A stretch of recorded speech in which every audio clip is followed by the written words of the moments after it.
So, Tim, welcome back. Welcome back. We might as well just kick the show off right away with. Did you hear that WWE 2K20 was just released this week?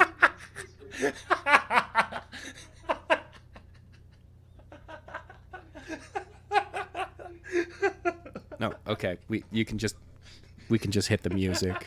Go ahead and editor, just put the music on.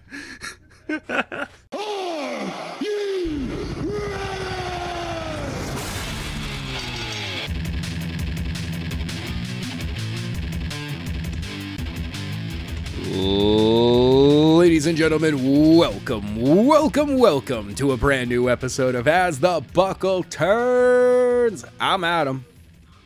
I'm Tim. Hey, you're back. How's it going? Good. You just abandoned me because I was on thesis last week. Yes, your quote-unquote thesis. I don't think you do any real work down there. You just hang out. You're a big beach bum. Yeah. Do I look tan? Not at all. You are, I think right now, paler than me.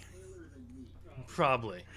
But, I mean, you're correct. I don't really do a lot of work here. I specifically took a job on my thesis where I don't have to do a lot of work. See, that's awesome. No, if I said that position, if anyone in that position on a feature film or out there heard me, they would probably kill me. Of course they would. A script supervisor actually does a lot of work. It's just when you have a good crew on your hand for a small film like this, let's be honest, it is a thesis for a master's degree. Right. It's not like it is on a real set. Yeah, it's not a feature film. No, it's not as there. I was beat by the end of 4 days. I can only imagine what it would be like after a full feature. A 2-week schedule. Damn. I mean, can you imagine the script supervisor for Lord of the Rings? Oh yeah, no. Better. I got one better. I'm gonna one up you. Okay. The next 4 Avatar sequels. Aren't they trying to film them all one right after the other? Yep. Oh God. All together. Oh. They've already shot them. Okay. But yeah, because wow. Or I think they maybe still be filming them at some point. Who knows? But they were shooting them all back to back. God. 4 films in a row. 3 was bad enough because that was what, 6 months? No, that was about a year. Well, Lord of the Rings did about a year. I know that most of that year was actually setting up. It was doing a lot of location stuff. Actually, no. Yeah, that was because of where they were and where they had to be. Yeah, it was basically a year. Yeah, because they were part of they were in production for a year for all 3 films. Right. So yeah, for 4. Yeah.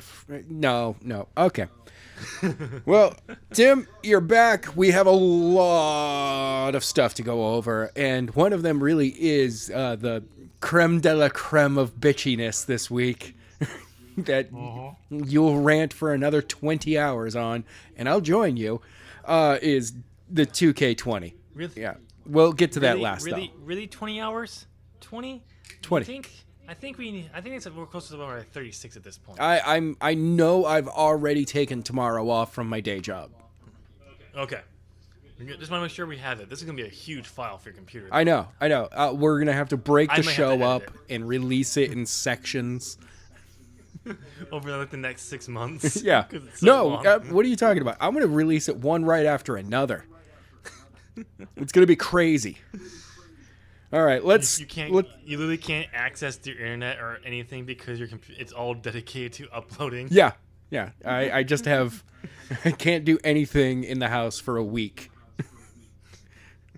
All right, so let's break into the news. We got a few smaller items we can talk over first before we go into the bigger items. Yeah. But let's talk about what's going to be happening next week on AEW Dynamite. Yeah, what's going on? They're going to be crowning their first ever AEW World Tag Team Champions.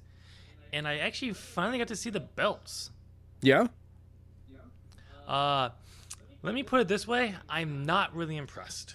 Okay. I'm kind of disappointed, honestly. They're not bad.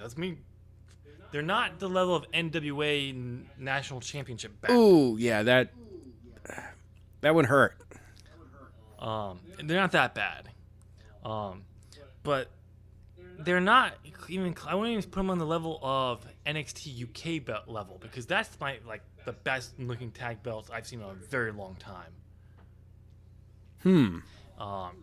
So like they're probably around. I would say maybe they're around the NXT Championship belts. They're better than what's on the main roster of WWE for sure. I'm not sure if I can put them better than Ring of Honors. Actually, I can, because Ring of Honors are just a plate, and it's clear. It's just a plate with the design carved into it, not like actual pieces.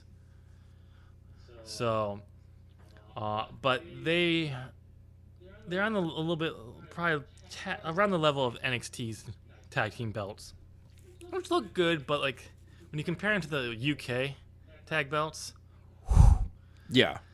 I love those belts. Those are nice belts. I love them. So, but they're not bad. I was just hoping, based on what we got from the AEW World Heavyweight Championship belt, or the World Championship belt, and the AEW Women's Championship belt, which are very beautiful belts. Yeah, every once in a while you got to have that one belt that's just kind of not up to the other par, I guess. No, I think you could have them up to that par. It's just I don't know why they were going for this one. It definitely looks different, which I understand what they were going for, but yeah, I just felt like they could have done more. But again, they're not bad. Hopefully they'll grow on me over time, but right now when I first saw them, I was disappointed. Oh, okay. It also could be having something to do with the fact that I saw them on not people who think they're actual celebrities, and they're not. Jay and Silent Bob. Oh, of course. Gonna dig in. You're not a real celebrity. Anyway. I Yeah. never claimed to be. But yeah, next week we have a showdown between the Lucha Brothers and SCU. SCU? For the tag championships. I knew that was gonna be the finals. Well, I mean, once the Lucha Bros came out and attacked, Christopher Daniels, it was obvious that was going to be where they're going. No. No? It was before that. It was when they had their interview on the first episode. Oh, wow. And the Lucha Bros interrupted them. I knew it was going to be, because I immediately went to the brackets and saw them on opposite ends, and that's the final.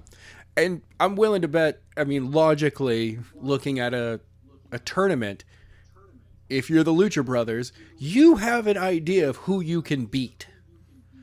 Yeah. And they looked across the aisle and looked across the grid and went, SCU is going to be the guy that represents everyone on that side. We're going to take them out early so we can beat anybody else. Yeah.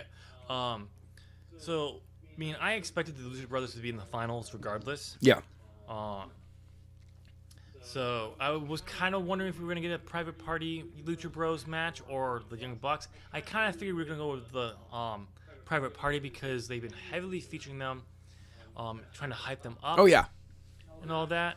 And then to have another Young Bucks match, the fourth one of the year on TV, it just wouldn't have been...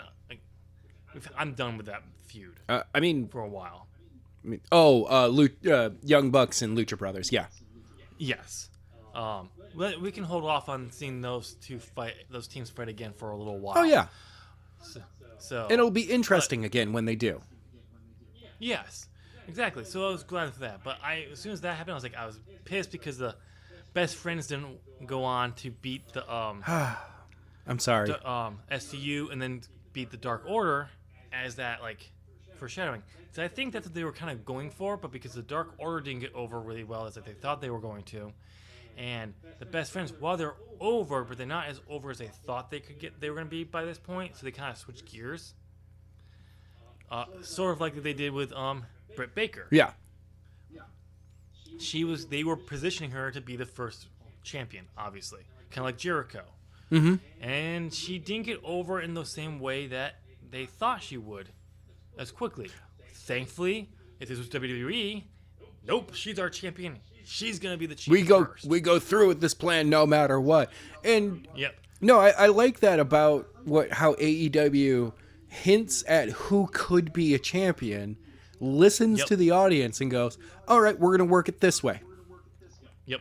And that's what they did with Rio. So this is what I feel like they may have kind of done with this too, which is fine. I mean, give the get the best friends on TV, get them over because they will get over. Oh yeah. The Dark Order, I don't know with their current gimmick, what they're doing with them. They will. So maybe they'll actually, if they go back to the Super Smash Bros. Gimmick that they were doing on the indie scene, maybe that, I don't know what that is, so I don't know. It really, all it was, Dark Order and Super Smash Bros., the only difference is their name. Oh, really? Yeah. Okay. It's really it's the same overall gimmick. Luke on Wrestle Talk said that it seemed like there was during this matchup last night, you actually saw some of that Super Smash Brothers elements in the match. Oh yeah, so I think there is a difference, but who knows? Only time will tell. Yeah, it does seem that this match was their best performance as of today's date. That's good. Because I was not really over it. I was kind of like, who are these jobbers? When I actually got to see them wrestle at Fight for the Fallen, I was like, okay, they're good. It took a little while in the match, their triple threat match, to get them into to actually see their moveset. But when they actually had their run, it was good. I was like, okay, they're good. Then their match against the Best Friends at All Out was awesome. So, but yeah. All right, so let's transition on over to number 2. News broke this weekend of Impact wanting to bring back a TNA one-shot pay-per-view. I heard that as well, and at first I was like, okay, this is cool. They're trying to do their own... They're basically trying to rehash the old stuff. But then, today, I sat down, sitting down talking with you earlier, I realized that if they do the show with the same spirit that they did the first Hardcore Justice, I feel that this one shot will be successful. Because Hardcore Justice purely was an ECW show. The guys from every person that was on that card was an ECW original. Yeah.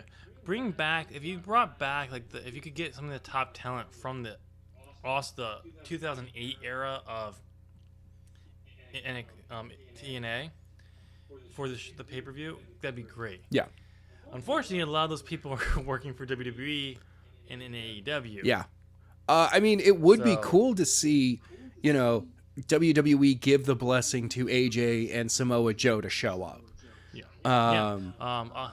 You could bring back Christopher Daniels. Yeah. Frankie Kazarian could go back from AEW. And the thing that was posted that got this news traction was they brought this up at one of the Jackson boys posted on it, and one of the bookers for Impact said, I wonder, offering them to come back as Generation Me, and I wonder what Alex Shelley and Chris Sabin are doing. Oh my God.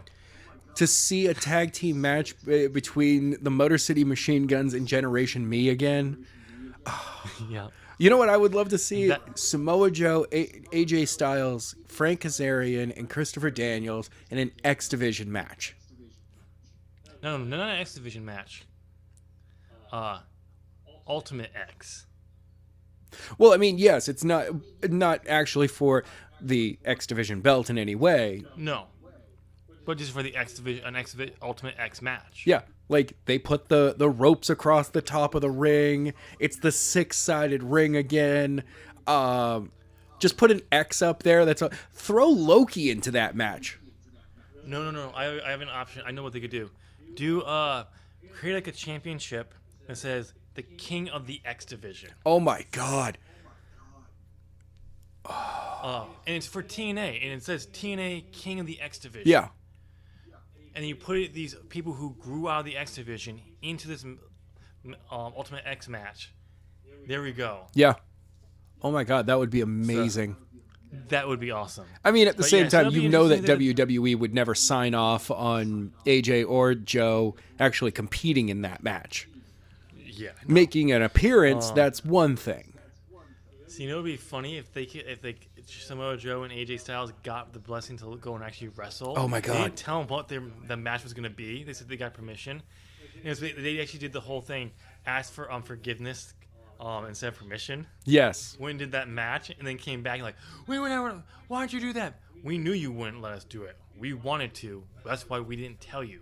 Yeah, it's an amazing match. It has happened, and it shows that we can still do this stuff. I mean, at the same time, you have to remember that all of these guys are much older than they used to. And that was, what, 10 years ago? 11 years ago? AJ's not doing he's not doing the bumps that he used to. Samoa Joe's not going to do the bumps he used to. Christopher Daniels definitely isn't doing the bumps he used to. No.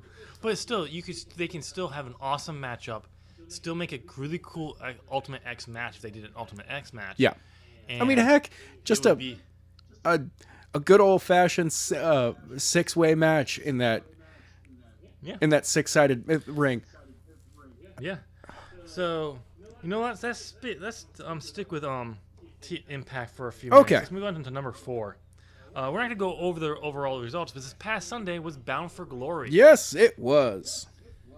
And I've heard some good things about the show. I haven't seen it. I actually considered buying it. Then I saw how much they wanted $40 for it, and I was like, no. If I had actually been paying more attention to Impact and all that, I probably would be willing to pay for it, but no. The fact that I wanted to do predictions for this show, and then I wasn't on last week because of thesis, which by the way, I did forget until like that Friday. I was like, fuck. You're like, Bound for Glory is this weekend. Damn it.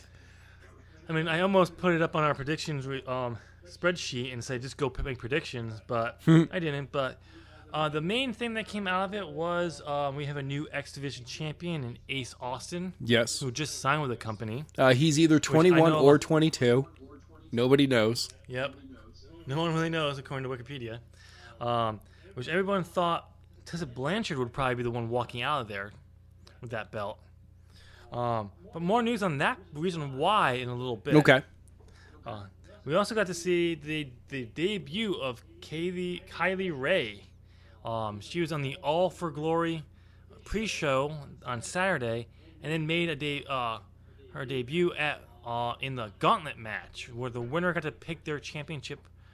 They went for, which I thought was great that they had women in this Gauntlet match. Okay. It doesn't really make much sense for them though. No, not really. Because, well, technically yes, it does, because they do have they do allow the women to go for the men's belts. Yes. That's only Tessa Blanchard so far. Well, but yeah, that seems to be Tessa's aim is going for an actual men's belt. But there's there's Jordan Grace, who has been doing matches with men and all of that stuff. Yeah. I'm like, TNA has just been like, look, we're going to give you different matches. They have actually kind of reinvented themselves. Who? I'm sorry, who Impact. Thank you. Fuck the L. But they seemingly have completely reinvented themselves. Yes, which is great. Which, again, I can't go into more on that until we take our second to top headline. Okay. Story. But it's great that she made her debut. She's back on Instagram after taking time off from social media. Mm-hmm. I do hope that she will sign a contract, because of right now it's not known that she has signed with Impact. But I do think that's a great place for her. Yeah. If she's not going to be in AEW, then this is a good spot for her. Cool. Oh, no. I was a little disappointed that Tennille Dashwood did not take the Knockouts Championship. No, Taya Valkyrie retained. Yeah, I was a little disappointed on that one, but that's okay. I do hope that she will hold it in the future. Taya Valkyrie's having a major run right now with that belt. It'll be a year in January since she won it. Damn. So, but good on her. So we'll see. Yeah, we'll see. But yeah, so Bound for Glory, we did actually see Sami Callihan challenge. Crap, I can't think of the champion's name. Brian Cage. Brian Cage for the Impact World Championship. Yep, in a no DQ match. And I actually thought this is where Callahan was going to win the belt. I honestly thought, and he didn't, which was another disappointment. But they have a rematch this coming Tuesday with the Access debut of Impact on that channel that they their parent company just bought. So hopefully that's when they'll put it on him, because from what he's been doing since he got over there, what he's been doing in there, he's definitely should be holding that belt. Yeah, that yeah. All right. Also, since we're talking about Impact right now, Joey Ryan signs a multi-year deal with them as well. Yes, I did. I forgot about that. Because he debuted there. Yep. He was the number 6 entrant in the Gauntlet match. Yeah, and the reason why he signed was because he gets to keep his independent dates. Yes. And work the independent scene. And his character. Yes. The King of Dong style lives.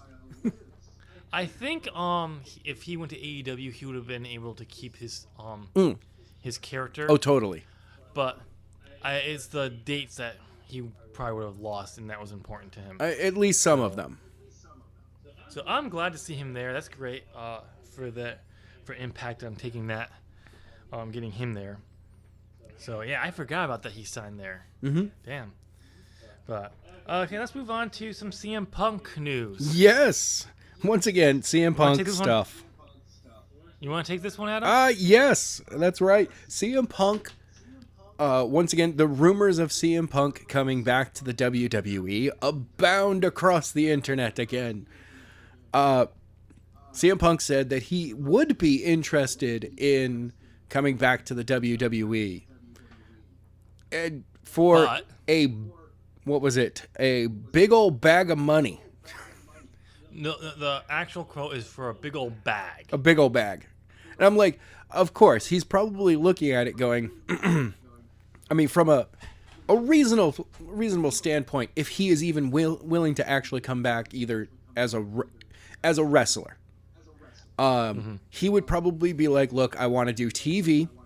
I want to get paid X number of dollars, and it is going to be on the high end. And for my for matches on TV will be this much. Matches at pay-per-view will be this much. I want to make basically $25 million this year. Yeah. I don't blame him for wanting a lot of money because he's the hottest wrestler out there who's not signed to a major company that you can get. So if you can meet his price and give him a price that's worth what you want him to do, then awesome. You should definitely ask for the price because he's a name draw. People are wanting him to come back. Yeah. So I would hope that if he did come back to the WWE to wrestle, it'd be great. He would not do the Brock Lesnar thing where he only wrestles and then disappears for a while. I would say do the TV thing, and he does very limited house shows. Yeah. I mean, the contract, work contract that I would like to see from him would be a lot like the Shawn Michaels when he came back in 2002. Yeah, but I think he would probably want less. No, but something along that lines where it was like, okay, you're only going to be here for X number of dates a year. It's still, it's a lot of TV work, but it's not like being like, you need to be here every single week. Instead, it's going to be like, look, you're going to work 6 straight weeks, then you're going to take 2 weeks off, and then we're gonna have you back for 4 straight weeks, and then we're gonna have you take a week off. Yep. One thing I do recommend him doing if he does decide to come back and it's with the WWE, put it in your contract that before the contract's over, he has to be in the main event of WrestleMania. Yes, no matter what. And if he doesn't and the contract expires, he can sue them. Or contract. or it's a bonus. No. I would say put it in his contract. Well, no. It's a penalty. Yeah. Like, it's a dollar amount penalty if he does not, by the end of that contract, main event WrestleMania. And you know what I would say as the penalty be? The total amount of his contract. Oh yeah, it should be something absolutely ridiculous. Like, it's one of those that it's like, because you would have to be stupid to decide to not do this because you're going to pay him a lot of money to do it. Yep. And I can see Vince McMahon trying to do that, though. He's like, well, I don't want you in the main event, so I'll pay the money. I have all this blood money coming in. I mean, at the same time, CM Punk could literally look at it and go, I mean, what I'm asking for is... John Cena, was $4 million a year before he moved over to not working, being a part-timer, basically? Is that where he peaked? No, I think he was closer to $10 million. Well, because I thought Brock Lesnar's was something like 5. No, well, that was one of his older contracts. Okay. Yeah, because I know now he can earn something like $20 million if he wanted to, because... Maybe I'm thinking of Cena's overall earnings with merch in there. Yeah. No, I think his direct work contract was like 4.5 or... Yeah. I'd be like... Everything else was... CM Punk's like, okay, I want 10. 10 a year, 3-year deal. If I'm not in WrestleMania, in the main event by WrestleMania, that's a $30 million payout you have to hand to me. Yep. And not over time. At the end of the contract. Yeah. Even if I re-sign, you have to still pay me as that contract expires. You have to pay to me. It's within 90 days of the contract expiring. Payment has to be made. Nope. No, I'd say the day of. Oh. No. I mean, depends on when you have him come in type of thing. Well, yeah. Well, that's what I'm saying. Like, if he comes in after WrestleMania, let's say the day after WrestleMania. Yeah. That would be like the next day after the same time the following year. It really would be. If the contract ends, the you'd have to, even if he re-signed, you still have to pay, and he's not being in the main event. CM Punk's walking in to the final one, and it's this final WrestleMania. He's like, look, the contract ends at midnight tonight, so sorry, guys. Am I in the main event? Vince just hands him a check immediately. No, you're not, but there's your money. It's just like, all right, well, that was good. Yeah. You're opening the show. Right. Okay. I just got paid $30 million in one paycheck. I'm good. Yeah. I'm good. I'm gonna go buy some comics. Yeah. So Adam, last week you had a little curse happen to you. The typical Wednesday recording curse. Oh God, yes. It's like it happens all the time. Like it's not just WWE who's listening in on those microphones now. New Japan is apparently doing it too. Because Thursday. You record on a Wednesday, and on a Thursday, news breaks. New Japan's parent company buys Stardom.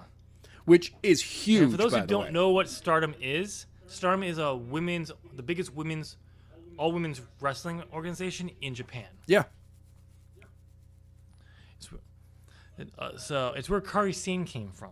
It really, I like their setup too, because they really do, they do a lot. They kind of have the same program, the same mindset of the Young Lions program. Mm-hmm. And they start earlier. Like, I've seen matches of girls who are like 16. Yeah, there's 2 girls in there. One's called Starlight Kid. I don't know how old she is, but I do know she's a teenager. Okay. I think she's about 16, 17 now. All right. And another one called AZM. She started there at 14. 14. She's 16 now.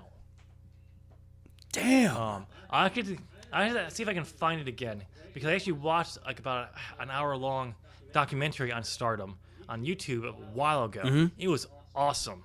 And I'll have to see if I can find it. And if I can, I'll send it to you so you can watch it. But then you can maybe link it down in the below this video so people can really see what this is about. Cool. But yeah, they bought them and they instantly said we're doubling down on them. Oh, We're getting nice. them all under contracts. They're all going to be under contract now, so they can't be just snatched away. Nice. They are planning out shows ahead of time. Next summer, they're planning to do a 2-night big show with them. Sweet. Kind of like how this year they're doing, this January they're doing 2-night Wrestle Kingdom Right. event. It looks like they're probably trying to see if that was successful. They can do it with them. It won't be on the scale of Wrestle Kingdom No. or New Japan, because they're still very small compared to New Japan. But they're definitely planning on to elevate this promotion. Nice. Now, there's a lot of speculation about whether we'll actually start to see women's matches on New Japan. I mean, that's a possibility. I don't think we will. Like, I think we may see some crossover, like a match from Stardom to come over just to hype them up. But I don't think we'll actually see a division show up in New Japan. I think they're going to keep them separate. Okay.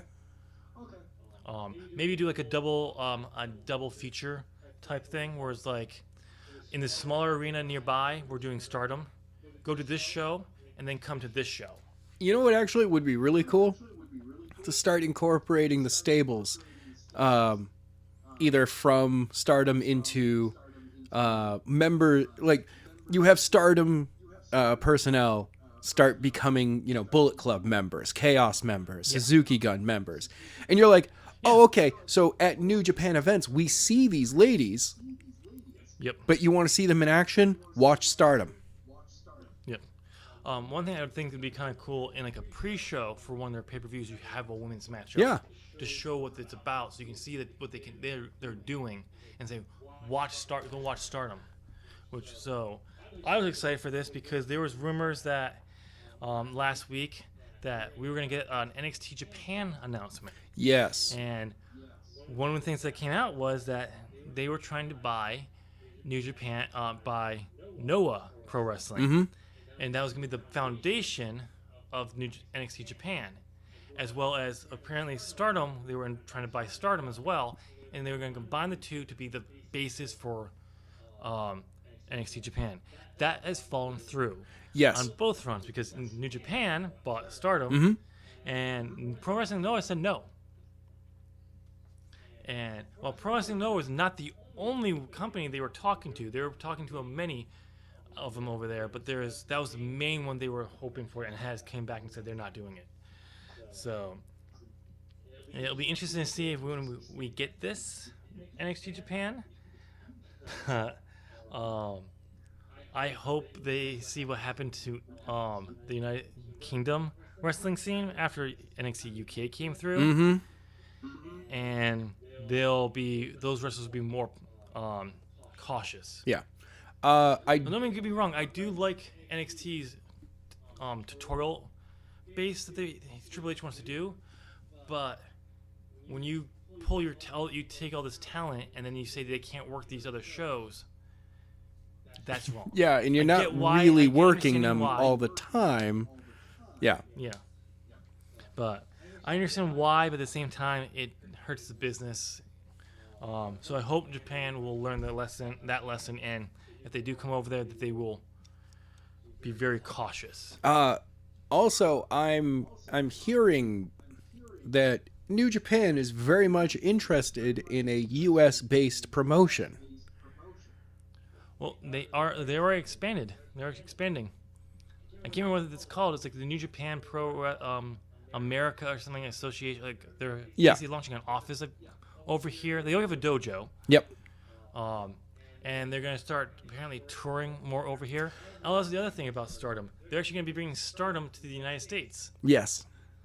Yeah. So, I mean, what was it? A year ago, something like that. When no, it was a little it was 2 years ago, something like that. When New Japan was starting to be more and more interested in the U.S. Recognizing the U.S. audience. And the dojo started, and you were like, okay, well that, and now they're just like, no, I mean, I think they're also seeing the writing on the wall with Anthem interested in, was it Anthem interested in Ring of Honor? yes. Okay, with Anthem interested in Ring of Honor, and all they have is basically a handshake deal with Ring of Honor, going, look, if we lose them, we need to have a U.S. backup. The rumor is that New Japan is not really too happy with Ring of Honor at the moment. I mean, that also might be why they're setting up a backup. Yep.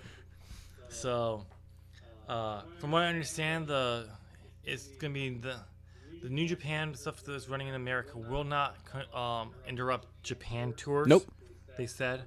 So, it'll be interesting to see. Like we talked about this being a boom of wrestling. It truly is. Yeah. I mean, and I'm glad to see that Japan is taking a big stride forward in the women's wrestling, especially because like the parent company of New Japan is like, no, wrestling's good. It's a good business to be in this country. It's time to get the women to that level as well. Yeah, let's expand. Yeah. So I'm happy with that. So it'll be great to see what they do with that going forward. So Adam, we're now into our big few stories of the night. Exactly. Oh, before we go into that, I completely bypassed this. Oh no, what did you bypass? We're gonna go talk about the NXT and AEW ratings. That's actually what I have set next.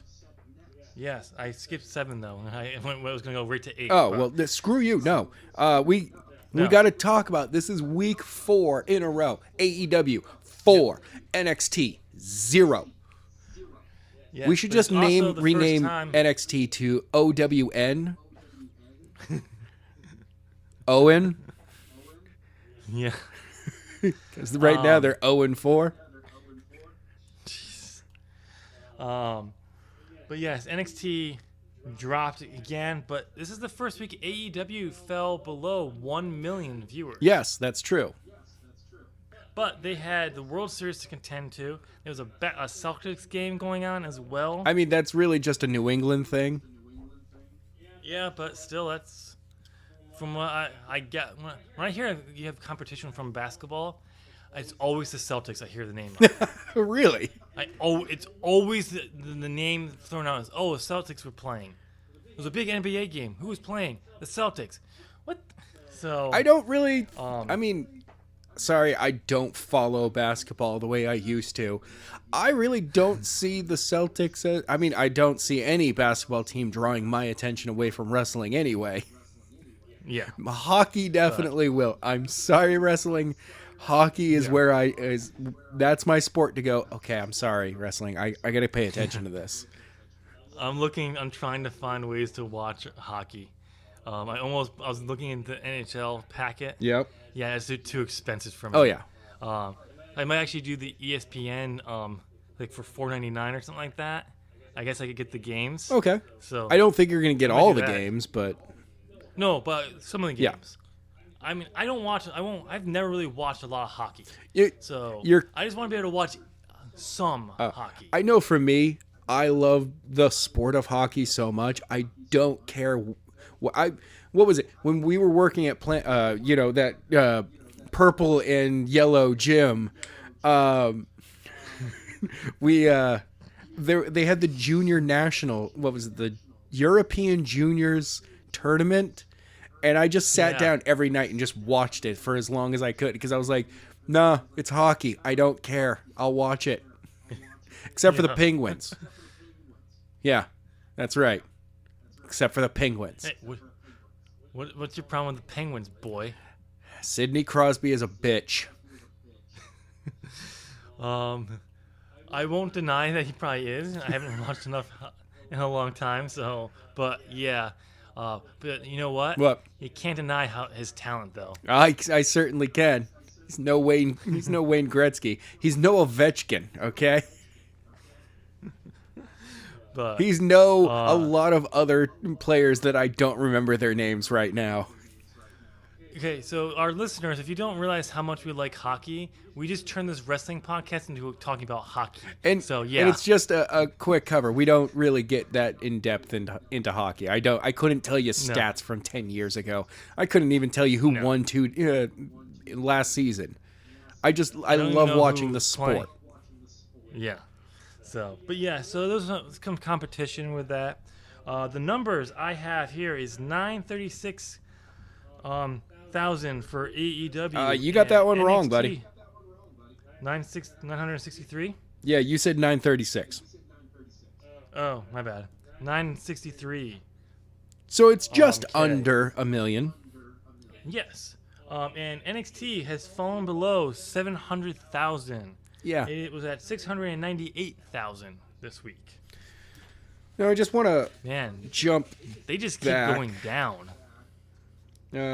So yeah, they start from when the Wednesday Night Wars officially started.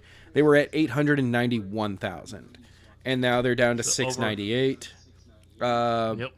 Really, AEW is taking the farthest drop, but they're still above. Like, they're still definitely above. Like, they went from 1.4 down to 963. But they're still And killing NXT. Yeah. But not even that, but the Warner was happy with the numbers because they were, it was like, from what I think Cody or Tony Khan said, they were hoping for like half of what they were getting. Oh. And so they could still like fall for a very low, fall and still be fine with the network. Wow. I wouldn't be surprised is once we get past this period right now, like once we get to like January, like February area, I think we'll actually see the numbers really. It won't have as much competition from sports. Yeah. Into the playoffs. Once the World Series, once baseball wraps up, TNT I think won't have to really worry about scheduling or and competition sports Until like Super that Bowl. much of a sport. I mean, it would be like we're gonna run into it again when the NBA finals and then the NHL finals happen and in the playoffs June. of the NFL, but NFL Super Bowl. But that's Sunday. Like you're not. Oh, really? It's not going to be midweek. Oh yeah, I forget they only do those are only on Sundays. Yeah. Like it's Monday, keep Thursday, saying when playoffs hit, Saturday, and then Sunday. Like those are the 4 days. That's it. Can you tell I don't follow football? I follow it just enough to know kind of what's going on. My press partner every day, especially on Fridays, we talk football, and I'm just like, yeah, dude, I don't really follow it, but I'll give you my picks as to who's gonna win this week. And as long as they're not the New England Patriots, we're good. I predict the Oh. Patriots to win every week. They're 7-0. That's because they deflate their balls. Hey, you've got deflated balls. Anyway, AEW killed it. Killed it this week on the age ranges. But not even that. Like, you go ahead over that, and then I have something about AEW too. Okay, so the 18 to 49, they had a .45. NXT had for the 18 to 49 a .21. AEW more than doubled. 18 to 34 range, AEW had a .39 and NXT had a .13. So Damn. like wrestling has an older audience now. Well, yeah, because people who grew up in the Attitude Era, like us, Yeah. watch. They brought their kids watch, but they're starting to turn. They still turn on because they've been loyal to wrestling for so long. Right. Those of us from the Attitude Era who got sick and tired of the WWE product, who went to the independent scene to get that filled, and the people who just knew about WWE and just said, it's WWE or nothing. Right. Well, they're idiots. Oh, I know. I mean, but at the same time, So- Raw is still turning in better numbers than this.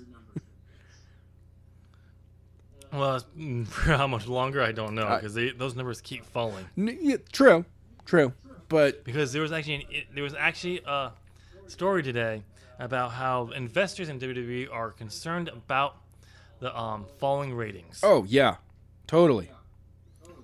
So, but speaking of the show, I actually get to watch a little bit of Dynamite last night. I was at the gym and on the treadmills in the bike had the TVs in it. I just put it on. I actually did watch a little bit of NXT during the commercial, but once AEW came back on, I stayed. Nice. And mostly because they had their next commercial was a picture in a picture, and I had my headphones on listening to an audiobook, so I just watched them. It didn't bug me. So it was good. It was during the Britt Baker matchup. Oh. Which they definitely want to have a star, which she's good enough to be. But it was good. I enjoyed a little bit of it. I was a little confused in what I officially came in at the very end of the brawl with Chris Jericho. You're like, what is going on? And Jericho going like, but we bought a ticket. We have tickets. And he's like, but we have a ticket. You're like, I don't get what's going on. This doesn't make sense. Especially I didn't have the audio. I was just watching it. I didn't at that point too. So, but it was still good. I was just like, okay, they're doing something. Something happened, but awesome. But it was pretty good there. But both shows, from what I gathered from when I was watching the Wrestle Talk and other things on YouTube, both shows were pretty hot.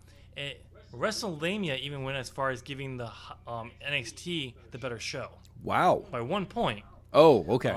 So it's still, like, content-wise, very close. Yeah. Because I can't remember what they break it down over. They break it over over 6 points, and they were very clear on things that AEW is doing better than NXT. But they said story-driven was the one that I think that put the nail in the coffin this week for them. Okay. Giving NXT its first show win over AEW in 4 weeks. Wow. To WrestleMania. And the show looked hot. There was some pretty interesting stuff that was going on there. With the next big news, this should have been a headliner anywhere else, but I knew this had to be coming at some point. It wasn't that much of a shock, but how it happened was awesome, and that was Finn Balor is dead. Long live Prince Devitt. Oh, I know. The moment that I saw that he turned heel, I was like, we're seeing Prince Devitt again. And then I saw what the destruction that he did to Gargano. Yep. I was like, okay, no, that is Prince Devitt. That's exactly, like, there was intention to everything he did. It wasn't just a going through the motions match or an attack. It felt like, no, I'm going to, start off, Pele kick you immediately. Like, there is no... I want to talk about that Pele kick. There's no babyface turn, then attack. It was just like, attacked. I want to see Finn Balor do that Pele kick from now on. Because he's done a Pele kick before. Oh, yeah. But not that beautiful. It was one of the best things about it. It really out of nowhere. I was watching the clip, and I just see him start to take his jacket off, and the next thing I know, he's falling back, and then I see the hit, and then I see his foot. Like, oh, that was the attack, because it just happened so fluently, and I'm just like, holy! And then seeing Ciampa's reaction to that, that was Ambrose's reaction to Seth turning on. Oh no, Roman's reaction to Seth turning on Ambrose in the Shield. Yeah. He's just stunned. Yeah. Like, what? And then allowing the Undisputed Era to beat him down. The drop kick into the barricade that took out people, obviously plants. Oh yeah. Was awesome. It's still a great moment. It's everything. It was just beautifully done, and I loved how Undisputed Era was doing like their hand symbol in the ring, but Finn Balor was just doing the Bullet Club guns. Which I'm like, So- thank you for letting him do that. So it'll be interesting. So we don't know for a fact that he is actually joining Undisputed Era. No.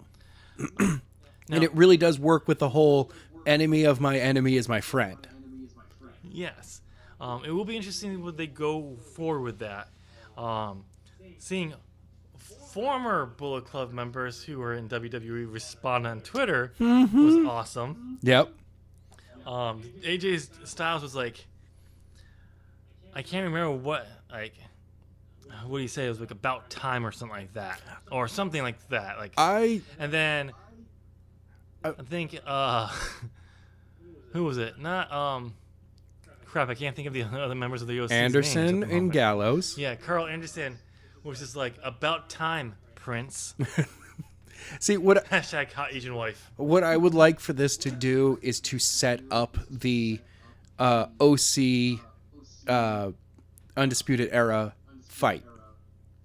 Oh yeah. This is where it starts, where you realize that there really is a meaning behind the enemy of my enemy is my friend. That he's only siding with Undisputed Era to go against Gargano and Ciampa. And then later go, no, Undisputed Era, I'm not your friend either. I'm friends with the OC. Now we've got a 4-on-4. So it'll be interesting to see where they go. But it was a great move because while what Finn has been doing and coming back and doing it in NXT again would have been fine. It would have been worked because we had all these new talent he can work with. Mm-hmm. But he needed a character, a refresh on his character, and this would be great. Let him go actually be Prince Devitt. Yeah. Because it is official in canon for NXT when he debuted, it said Prince Devitt is Finn Balor. Okay. So that'd be great. Let him go back to being Prince Devitt, and then this way, and let him actually be that character and see how that goes. Yeah. So it'll be interesting. It's definitely interesting to see for there. But I do see this as a little bit more predictable because we were saying for months once he lost the Fiend and he took time off to get married, he needed to come back as a heel. Yeah. So it wasn't too much of a surprise. If they waited like January for this, that would have been, I think, of a surprise because enough time would have gone by. Like, okay, they're not doing it. Oh, he did it. Yeah. But I'm perfectly fine with him. I always see these and I'm like, you don't have to necessarily call them heel turns because all he did was attack. Now, if he had like truly said that he's part of the Undisputed Era, okay, I understand then that, it's a full heel turn. No, this is just this is opportunity. Yeah. He doesn't need Gargano. It'll be interesting to see what happens going forward, like I said. But this is because it was a little bit predictable. It's not one of our co-headlining news pieces. No. So before the show, Adam, I had to ask you what of our top two headliners did you want to be the actual closing of the podcast? Because there's some pretty big ones. Obviously, I knew which one was going to be this one, but I wanted to offer it. So our first headliner of this podcast, our first co-main event. Yes, our co-feature contest. For As the Buckle Turns is news that I just found out today. Yeah, same here. Tessa Blanchard's contract with Impact is apparently up and is a free agent apparently. Huh. And let's be straight. You know what? She's the hottest. You know what this independent means? Star. You know what this means. Hashtag for AEW confirmed on Tessa Blanchard. We know it. Everyone knows it. Cody's already talked to her. Kenny Omega signed her 3 weeks ago. We know this. It's happening next week on Dynamite. Tessa Blanchard comes out and beats up Britt Baker. I mean, if that actually happens, I'm going to lose. I'm just going to be like, all right, I have to sweep this room. I have to sweep the room now. Hey, you've said you swept the room. I mean, I you've been used a lying this entire broom, time? and I actually swept the room. I didn't scan for listening devices. I actually just swept the room. Got rid of a couple of cobwebs that I didn't realize that were there. But other than that, it's clean now. But yeah, so this was shocking actually, because for the longest time they've been actually kind of positioning Tessa on Impact for possibly to win the Impact World Championship. Exactly. She's kind of been their man. Yeah. But actually allowing her to wrestle men, unlike Becky Lynch. Yeah. So, but with her contract being up, which is one of the reasons why she probably didn't win the X Division Championship. Personally, like I said to you before we started recording, I kind of prefer her to stay with Impact for a little bit longer. Maybe do like a year and a half. Oh yeah. Continue your feud with Sami Callihan. Let him win the Impact World Championship. Mm-hmm. Let her go on to take up the X Division belt, maybe. Then transition into using the X Division when she can cash it in for a title shot. Yeah. Against Sami Callihan to win the belt, and then she can drop it by putting someone else over. Right. And then moving on, because I think that would be a better place for her right now, because NXT they have too many stars at the moment. Yep. I think they could shuffle things around, but no, you have your story planned, keep them in work and hold off. But AEW too, just like it's a little too crowded in the two big areas. Unless they bumped her right to the main roster, which would be a mistake because she'd be She'd be a flash in the pan, just like every other immediate call up that's been going on so far. So, but if she is gonna go somewhere, I would want to see her go to AEW. Yeah. And I'd actually like to see her keep her face role. Yeah. Actually, this is where I kind of would like to see maybe Britt Baker turns heel on Tessa. Oh, see, that would be cool. As much as they want Britt Baker to be a babyface, but I think the reason why she didn't get over as well as she got over as they wanted her to was because they were pushing Britt a little too hard. And they're like, no, we like her, but you're clearly making it like we already know who's going to be the women's champion, kind of. Like, that's how I felt. And then the swerve happened. And then because they do what they said they're going to do, they're going to listen to the fans. Rio was gotten over with natural talent with the fans. Again, if you don't believe me how talented she is about just winning people over, just go watch that 6-woman tag match at Double or Nothing, where it's pretty much silent until Aja Khan comes out, and what those fans are doing by the end of that match, just goes to show you she's over naturally. Yep. And Britt Baker will get there, but I think if they kind of keep this momentum, push her a little too hard as a face, if they've been doing, and then have her, like if you get Tessa to command, have her turn on Tessa to do that heel turn. Yeah. That would be cool. So that would be kind of something fun. But we'll see in the coming weeks to see if this actually turns out to be true, if she sticks with them. Because Tessa Blanchard is not only signed with Impact, she's also signed with WOW, Women of Wrestling, which also airs on Access TV. So it'll be interesting to see what goes on with this. I just had one more awesome thing to tie in with AEW before we go on to really complain about WWE 2K20. Way to spoil the headliner. We started the show with it. Anyway, I know.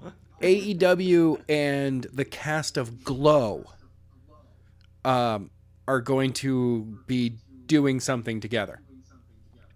Oh, really? Well, I mean, you also on the cast of Glow is Awesome Kong. Yes. And Glow is also,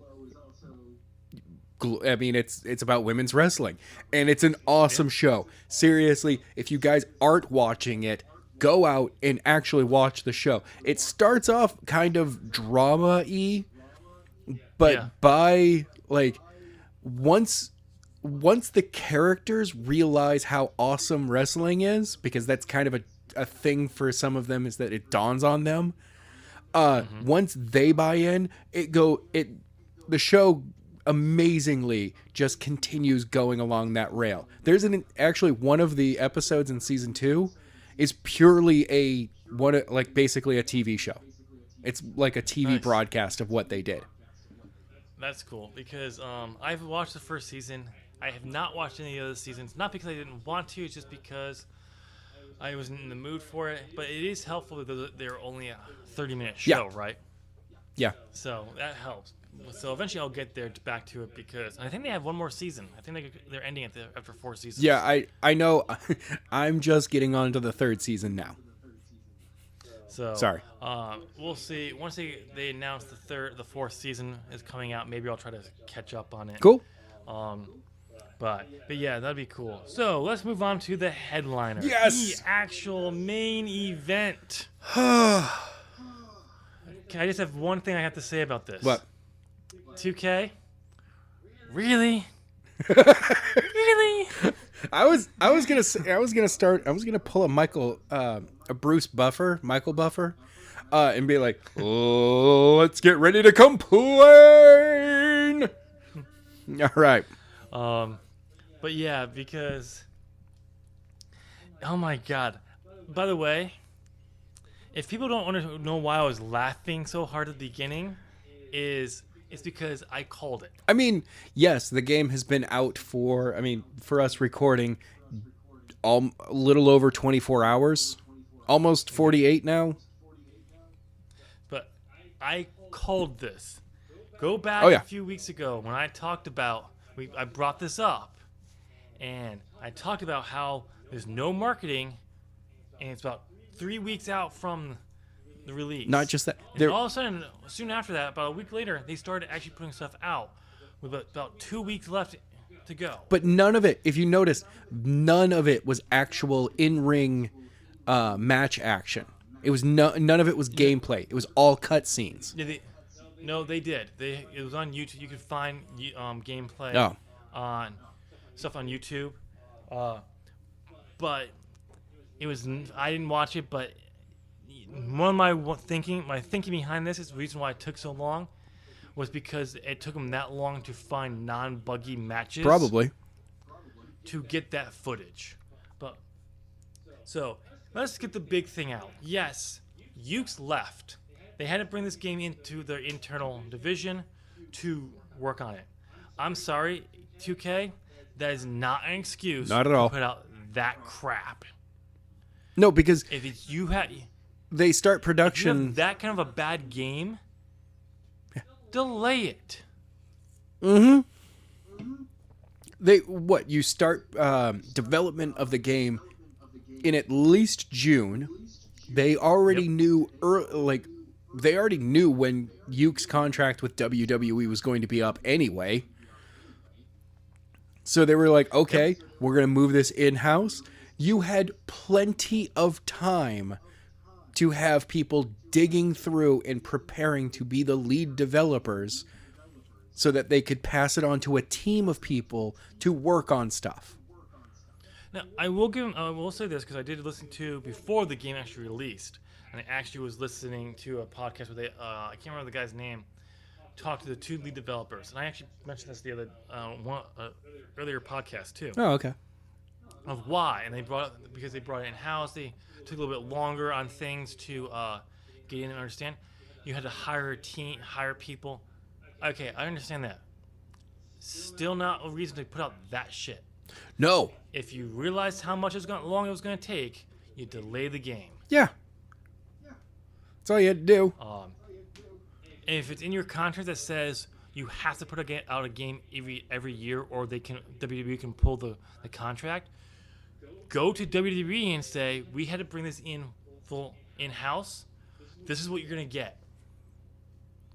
I bet you anything they would have said, delay it and put out another one. We understand. I mean, they could have given us a huge patch to, not patch, but a DLC, a $30 DLC to 2K19 to do a ton Yeah. of updates and add some new content. Adding a new story. I mean, that's really all you needed to do. Add some new characters and all that, character skins and whatnot. And then wait until 2021 and release a polished, good new game. Instead, you've risked the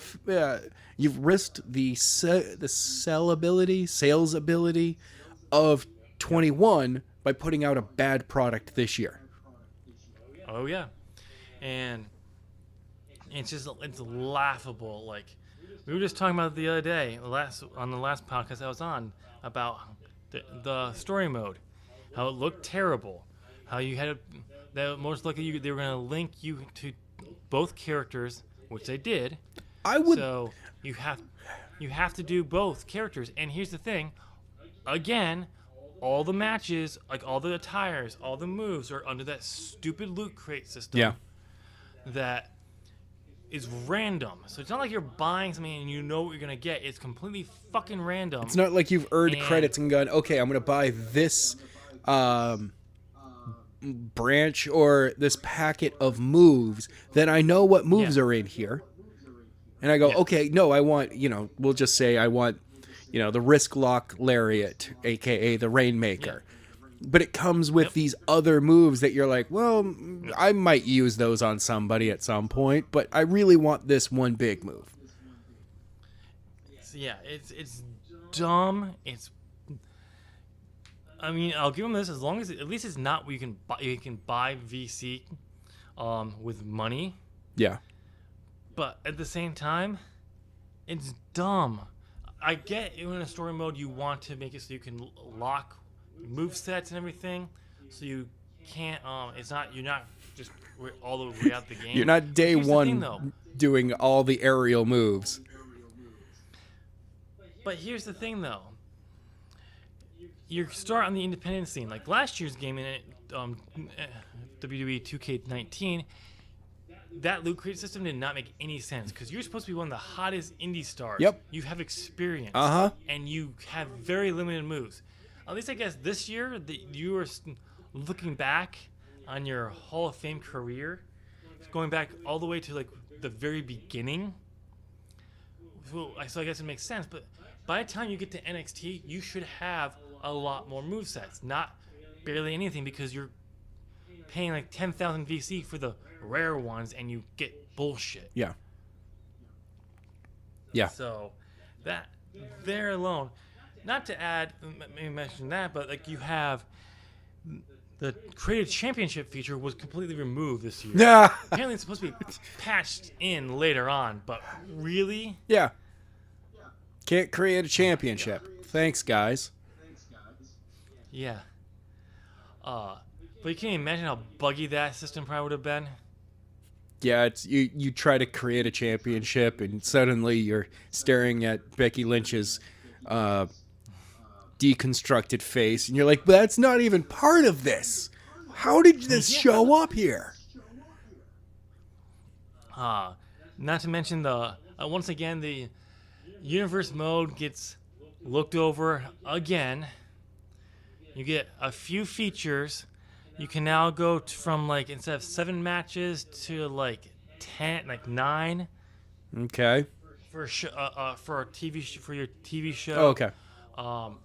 And you can do your pay-per-view matches up to 14 because it's more realistic with some of the bigger ones. Yeah.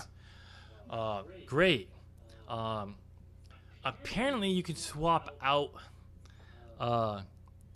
You can move interviews promo sections. So like in WWE 2K19, sometimes your main event was a promo, but you didn't want it as a promo, but you couldn't remove it. I know. That actually is kind of annoying right now. Now you can remove that, apparently. You can change it to a match. Oh, okay, good. What that system needs to be, though, from what it sounds like, though, you can still only have like so many matches. No. The feature should be is I have this many slots. Yes.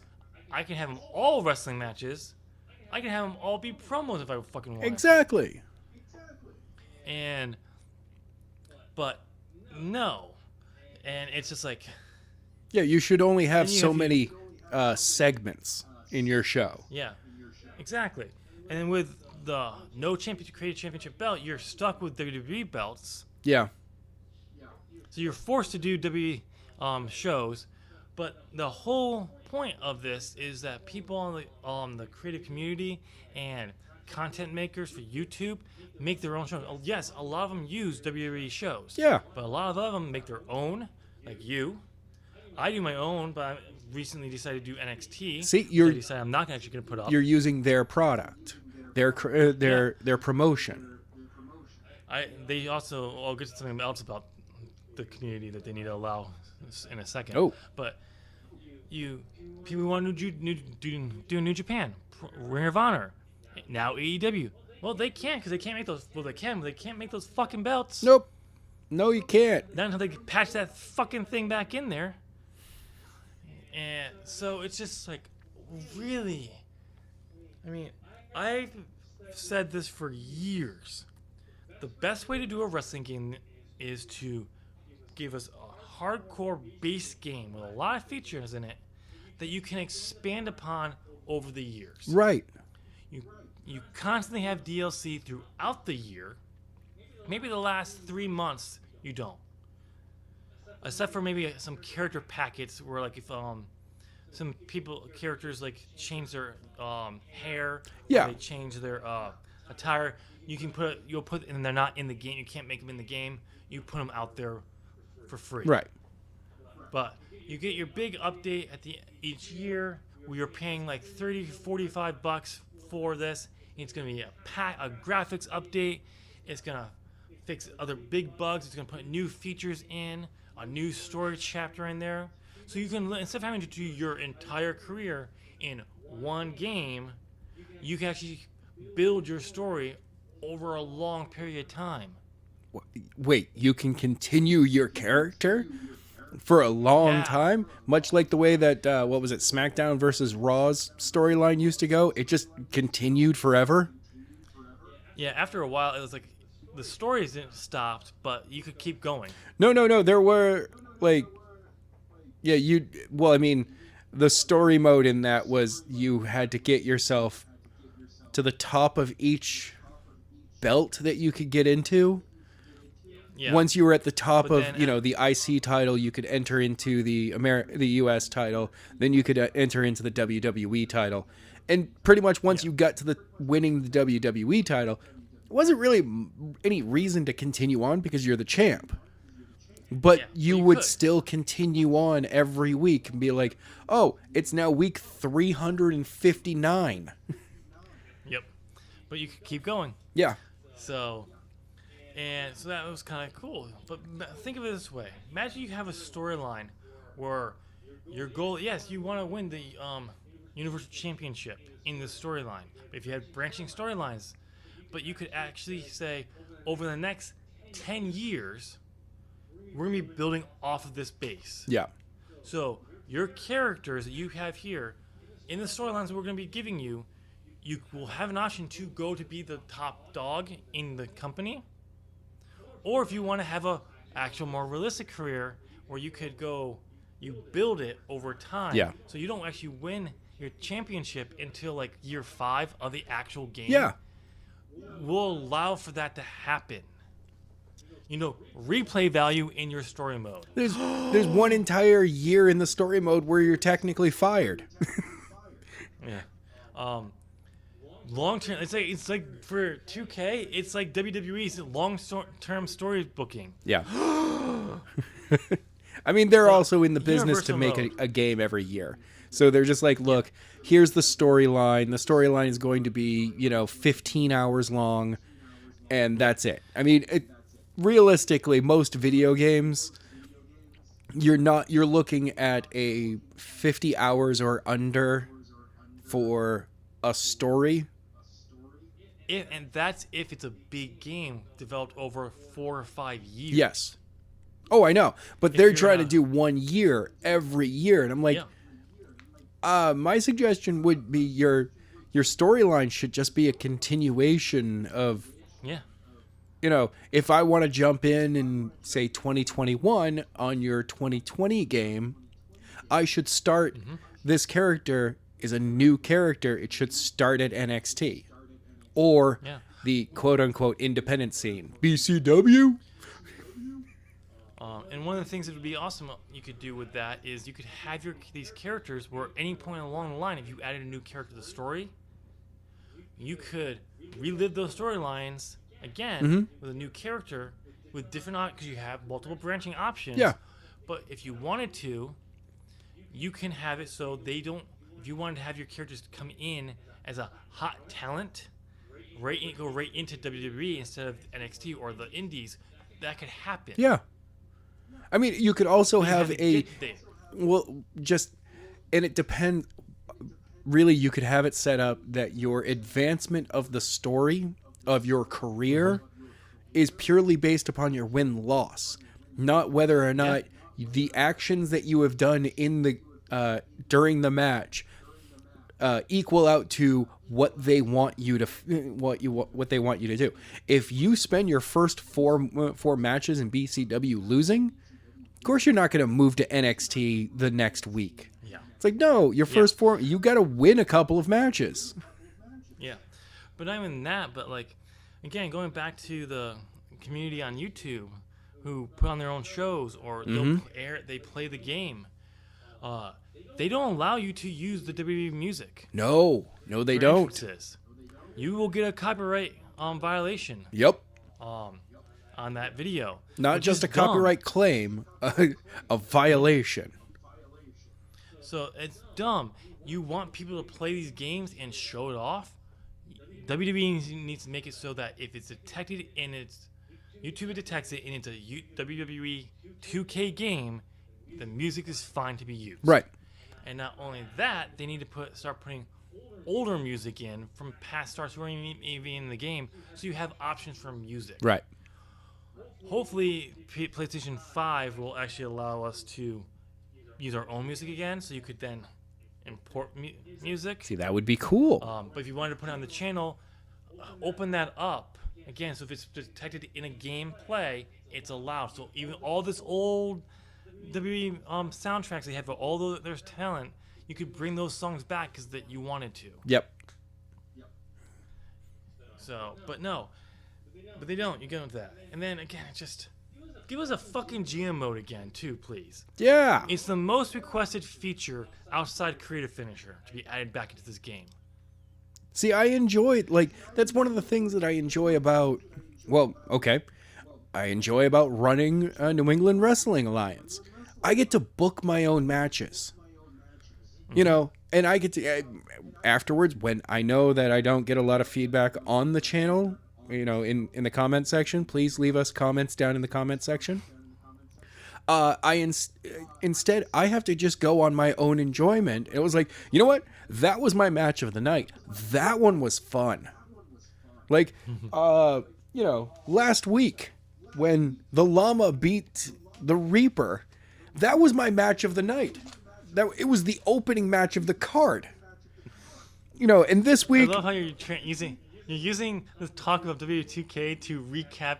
I have no idea what you're talking about. I'm not trying to promote New England Wrestling Alliance's show Slammin' Saturdays that come out on the ZOP gaming channel every Sunday. I'm not trying to promote that. Please go ahead and check it out, ladies and gentlemen, now that I've been forced to bring it up by Tim. And I mean, I'm not going to tell everyone that, we've got 4 awesome matches on the card for tomorrow. No, we've got a possibility of Woo World Order facing off against Heroes for Hire in a tag team match, but we got to do a singles match first to find out. And that Zop Club is finally making their reappearance after taking, I believe it was almost 4 weeks off. No, I'm not going to mention any of that. By the way, yep, Zop Club. It'll be Zop Club versus Monster Squad. Yeah, as he puts the notebook down. Oh, and in the main event this week, Biff Stryker will be taking on the Reaper in a, more or less, it's a grudge match. Straight up grudge match. Okay. So, but yeah, adding GM mode to that, and so you could actually have a competition if you wanted to. And can have ratings. That'd be awesome. I would like So if you on the incorporate GM mode into your universe mode. yeah. That way I can see, yes, it's through the game, but at the end of my the newest episode of Slammin' Saturdays, I can go, "Oh, hey, here's the report back. That just got a, 3.9 rating 3.9 rating.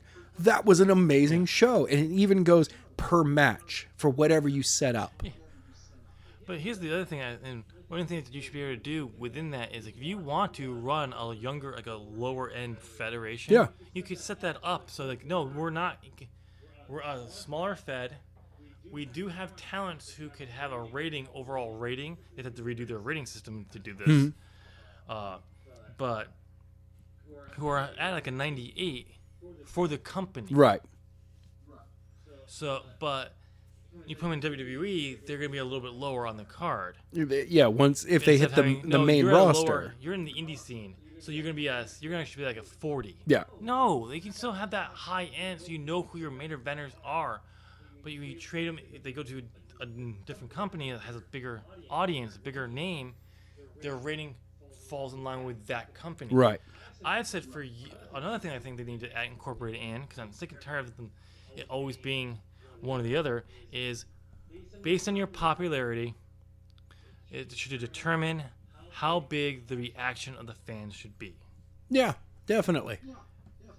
So if you want to start off like a nobody, like someone who on a low end level of the card, as they get matches, good matches, 5-star matches with that rating system they put in the game, it has no real purpose other than to determine how much VC you get. Yeah. You get 5-star match after 5-star match after 5-star match, you're going to start getting a reaction. You should. Your promos start feeding into that. They get a bit of a reaction. And this way, they build up. So, like, when their music hits, when they first debut, maybe a little bit of if you're a good guy, you'll get a little bit of a cheer. Yeah. But a year later, you may be the hottest star in the company, and you have the stone cold pop. Oh. Where people are leaping out of the fans are actually leaping out of their chairs. You could do that with the animation, too. Oh, my God. You actually do something with your crowd? What? No. And being able to fight anywhere in the arena would be awesome, too. Not just the little areas that you have. Hard cam.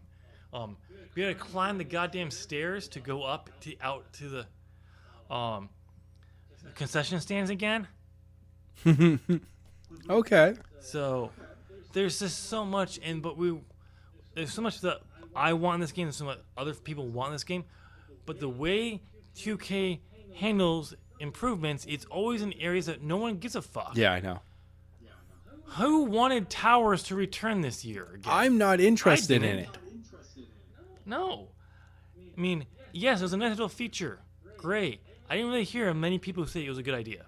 No, it's a cool little feature in the game. It adds to replay, but most of my thing that I'm there for is the universe mode.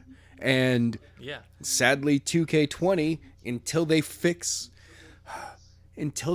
their game, at the very least the glitchiness of it, I can't bring Nua over there until it's fixed. I heard someone reviewed it on YouTube on Tuesday. Yeah. Who said it's so bad they will not be picking it up, and they may only pick it up if they did a price gouge, like maybe $15 after they patched it. Yeah.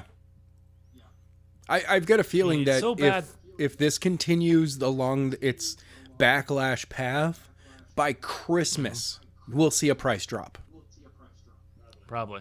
I mean, not just like a sale price drop, like a legitimate. It is not $59.99. It is $49.99 at its base price now. Maybe even lower if they were smart. Probably. But, I heard. Sony is giving refunds for people who bought the game. Sony doesn't do refunds. No. So it's bad when Sony is giving refunds.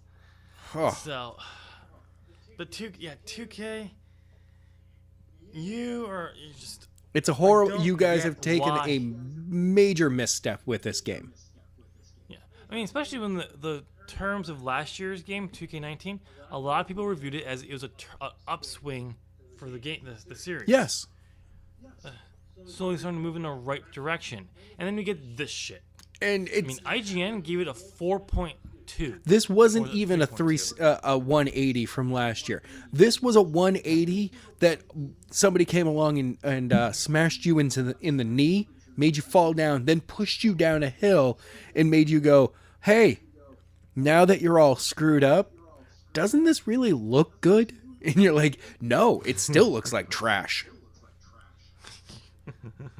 And by the way, Who wanted those fucking 2K originals anyway? yeah, I don't know. Oh, we like this would be really cool. We can do something original. Oh, you want them? We don't. Yeah, no. Spend the time on something that the fans actually want. Like you say, you're listening to us. No, you're not. Nope. When you turn out crap like this. Yeah. I mean, I can get past the bad face scans. I can get past that. That's not that bad. I can get past it. It's the glitchiness of the game that and like the clipping through things. The classic Charlotte going into the figure 8 with the ref's crotch right in her face. Everyone squat walking. Yep. Issues with getting in and out of the rings because the ropes have a mind of their own. What was it, 2K15 or 16? Yes. That the It was 15. 15. That the it wasn't the ropes, it was ladders. Yep. Sometimes you'd bump into a ladder and next thing you know it's whirlwinding through the entire stadium.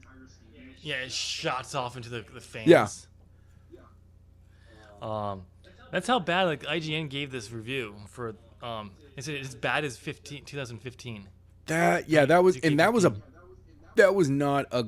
I mean, I had 17, 16. I can't see it from over here right now. It's one of the two.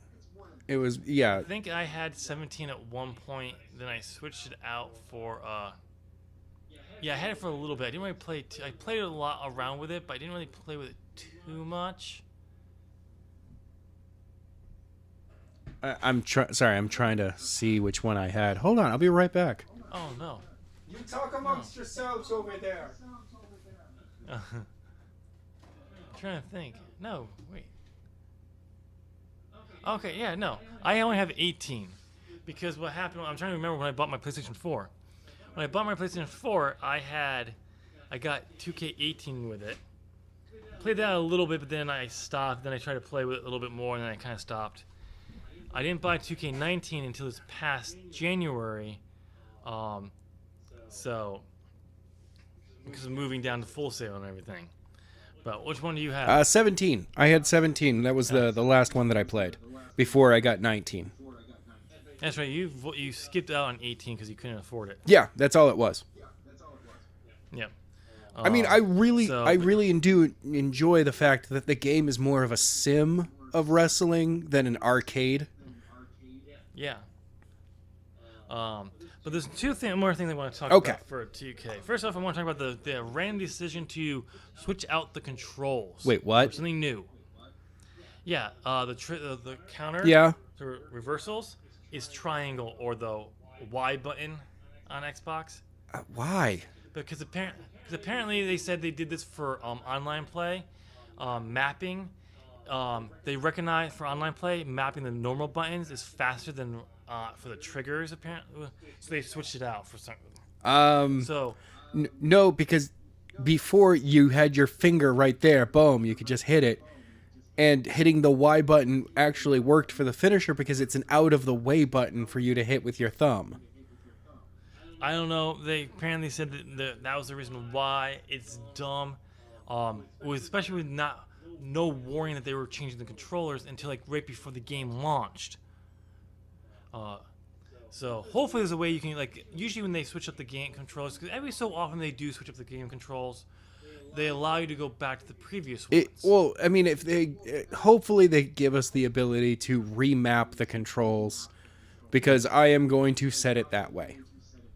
Yeah. It's just how I am. And the other one was, I saw a good point about this year was supposed to be about the women's evolution and everything. First woman on the cover of the game, even though they had to put a man on the cover as well. Well, it has to be Roman Reigns. Yeah. But we got in the 2K showcase, we got to relive the highlights of the 4 horsewomen Okay. of their careers. So I thought it was wasn't that big of an idea, a bad idea. It's a pretty cool idea. The guy I listened to the review of, who told me who said that he would not buy this unless it was $15, did, and his points are actually on par. Oh no. Okay. Because he said like all those events were in the last 5 years. Oh. Yeah, that's He true. lived through them. He saw them. Whereas, like, when you did the Attitude Era stuff, the Daniel Bryan stuff, that's been a while. Well, I mean, it was also over a couple of years. Yeah. So you'd have, like, many years worth of gameplay with the Attitude Era, the DX stuff. When they had the Undertaker one, they had Daniel Bryan. What was it? But 1 year? this Was it one- Sting? Was 1 year? No, I don't think they did. They never did Sting. Well, I know that at one point, or was it Ric Flair? I know that. I think it was Ric Flair. Okay, because it was a Ric Flair versus Sting match in WCW. Like, that's how far back you went in his career, and it's like, okay, cool, but But Charlotte, Becky, Sasha, and Bayley have only been in the WWE not that long, and their main highlights were in the last 4 or 5 years. And thinking about it after a while, I'm like, yeah, the guy has a point. no, if they included Well, those were great moments. women's wrestling as a whole, that would have been cooler, because then it would have been like, okay, no, you're going to go back to Lita in Trish Stratus in the Attitude Era, and then you're going to go through the journey of the Divas. I'm sorry. And then you get the women's. Then you get the third part of this showcase is the 4 horsewomen. Yeah. Skip the whole bra and panty matches, though. Yeah, we can skip all that. And that's why I was going with the Lita and Trish Stratus. There was a little bit more. You could throw in China into that situation, but Yeah. I'm going to say this, though. I will have to say this. I know that out of our 3 fans who listen to this podcast, they may get upset, but I will have to say this regardless. Bra and panty matches were fun. they were entertaining. But they do not have a place in the current product at all. oh no, exactly. I'm just saying, playing the matchups, they were fun, but they don't have a place in wrestling anymore. No. But we're getting close. We gotta wrap this all up. Yes, we do. We could keep going on. Adam, you have a hell of a job of editing down this 36-hour rant about. I mean, you went into So- so much detail regarding 2K20. I can't believe you actually spent 15 hours specifically talking about that one code issue. Hopefully we kept it in. Hopefully we were able to keep it in. But the editors, they might cut that out. It did seem to get a little dry for a little bit. But, we'll figure it out. I'm telling you guys, I don't have the game. So I just did a lot of research for my complaining. I mean, but I'm surprised you're not developing your own game with the amount of code you had to learn just to figure out the one glitchy problem. Yeah, I'm thinking about it. We'll see. But ladies and gentlemen, let us know down in the comment section what you thought of today's podcast. Answer today's question about whether you're going to buy WWE2K20 or if you already have and are trying to get a refund. Yeah. And yeah. So other than that, you've reached almost over an hour and a half worth of content for this video. Go ahead and give this video a thumbs up. You're clearly liking what you're hearing. Go ahead. Click that button. Yeah, click the button. Now ring that. Hit the subscribe button. Ding. Ring that bell. Ding, ding. And get bent. Like WWE 2K. Yeah, just seriously, guys, get bent.